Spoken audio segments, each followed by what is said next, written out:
Hey guys, Steve here at Web2Ink. In this video, let's talk about your order production options.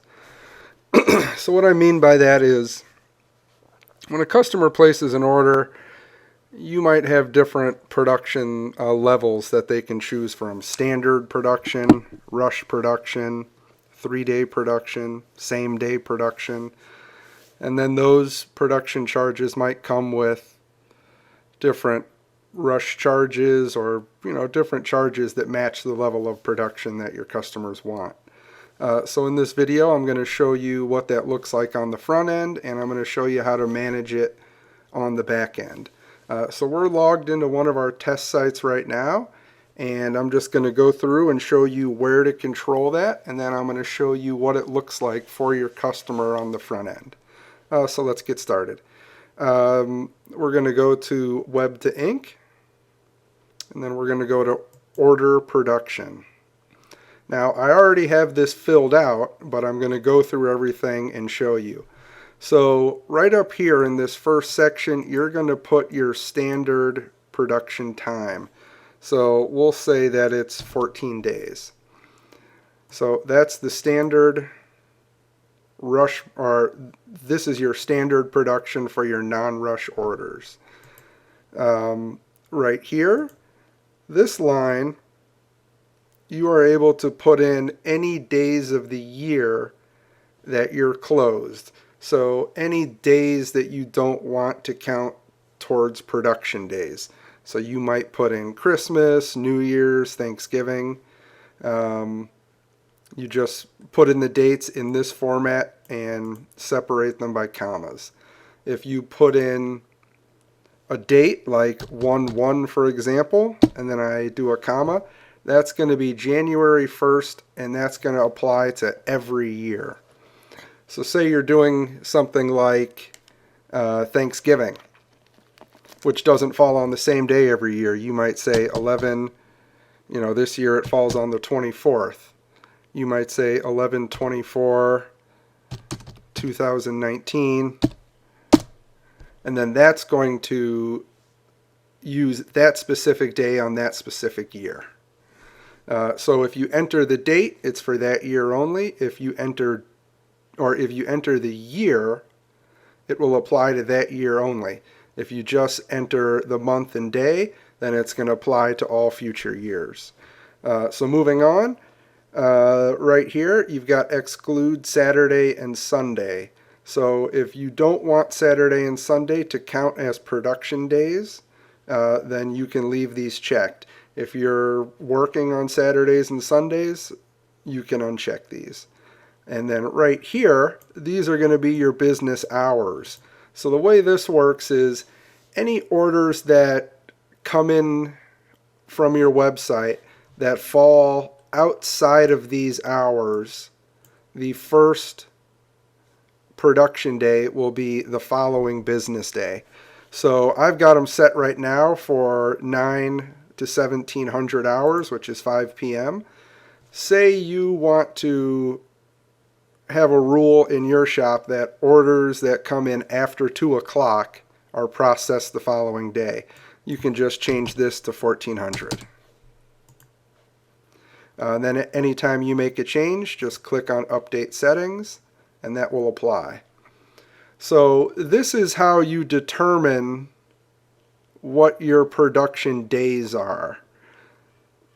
Days of the years that aren't, or days of the year that aren't going to work, Saturdays and Sundays, and then the hours of your business day that you accept orders, and anything outside of that time frame will, the first day of processing will be the next business day. So let's talk about how we create the production options that your customers can choose. So on this particular website, we already have 3 of them set up. We have standard, which is going to arrive within 14 days, and there's no charge for that. So I'm going to click on edit and just show you guys what type of data you have to put in here. So you have to have a title for your production. You have to have a description. If there's a price, you would put it in here. and then the type of price. So if it's a one-time charge, say it's $20 for your rush, you could just put 20 here. Say if you drop this down, your other options are for each quantity. That means you would add a certain amount to each item. That's not a very popular choice. Usually people are doing a one-time charge or a percentage of the total shopping cart. Percentage is by far the most popular, so if we were to set it up like this, this standard production would have a 20% charge, and it would arrive within 14 days, and the sorting is number 1. What the sorting does is it determines in which order the options are displayed to your customers. So whatever is number 1 is going to be your default option, which pretty much you always want to be standard production. So in this case, there's not going to be any charge for that. I'm just going to zero that out and resubmit it. And then here we have a rush production. So this is called rush. It arrives in 8 days or less, and it costs 25% of your order total. So in this instance, it's called rush. It arrives in 8 days or less. It's a 25% markup for the entire cost of the order. And the days are 7 days. And this is number 2 in the sorting. And I'm going to hit back because I haven't changed anything. And then 3-day rush is basically very similar with a different name, less days, a higher rush charge, 3 days of production time, and the sorting would be 3. So when you're making these, just make sure that everything coincides. So like right here I put 3 days, but then right here I wrote arrive in 3 days or less. So that could be confusing. Is it 3 days of production? Is it 3 days until it ships? Is it 3 days until it's supposed to arrive? So just make sure that when you're making these production options for your customers that you're crystal clear on exactly what the numbers mean. You know, are you talking about production time, or are you talking about days until their order arrives at their location? So some advice there, just be very clear on everything. If we wanted to add a new production option, we can just click on create new order production, and this one we might call next day, and we'll say ships the following business day. This could be 100% rush charge. We'll make it a percentage of the cart. This will be 2 days, and sorting, we'll put this at 4. Then I'll go ahead and save this. So now you can see we have 4 different options for our production. We have standard, rush, 3-day, and next day. So let's take a look at how this is going to appear to your customer on the front end of your website. Okay, so I've got a little product that I've designed. It's all ready to buy, so I'm going to approve that. I don't need any notes for now. And we'll get, I'll just fill in some quantities here. That should be enough for an imaginary order.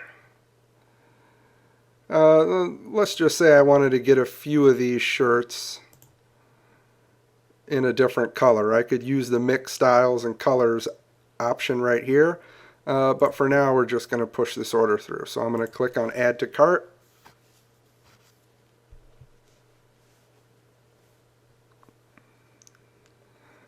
Alright, so here we are in our shopping cart. These are the shirts that I just designed. There were some leftovers in there from a previous video. But these are all the orders here. Let's say I just want to get rid of these. I can check that and check that. So now I've got just those black t-shirts in there, and I'm going to proceed to checkout. Okay.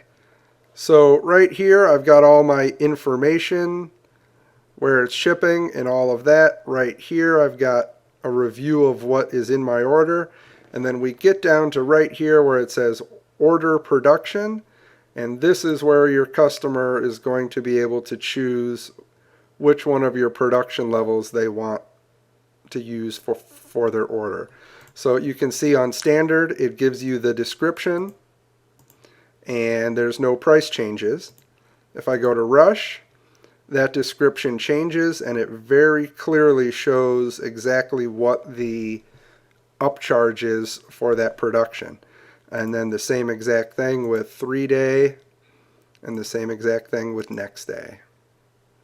So that's how you're going to control the level of production that you're going to offer to your customer. So we'll just go back here and I'll show you guys real quick. When you first log into your website, you go to Web2Ink, order production, and here is the page where you have full control over your production options. As usual, if you guys have any questions, feel free to reach out. Thanks a lot. Bye-bye.